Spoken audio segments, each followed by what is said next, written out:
Mahigit 82% ng mga residente ng Metro Manila ang naniniwalang mas ligtas sila ngayon dahil sa pinagbabayong kampanya ng pamahalaan laban sa ilegal na droga. Ito'y base sa survey ng Pulse Asia na isinagawa 5 buwan matapos ideklara ni Pangulong Rodrigo Duterte ang giyera kontra droga.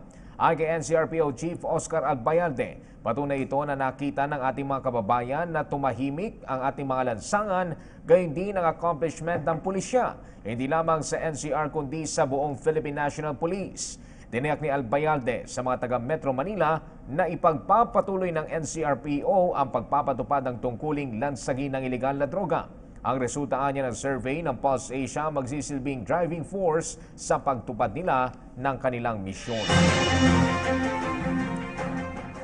Muli namang nakapuntos ang kampanya kontra droga ng pamahalaan ng hindi gumamit ng dahas. Ito ay nang maaresto ang 30 hinihinalang tulak ng shabu at drugs o drug users sa operasyon ng Quezon City Police District nitong Miyerkules at Huwebes.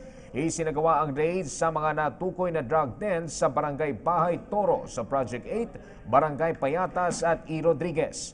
Nakumpiska ng mga otoridad mula sa mga sospek ang mahigit 600,000 pisong halaga ng droga, mga baril at bala.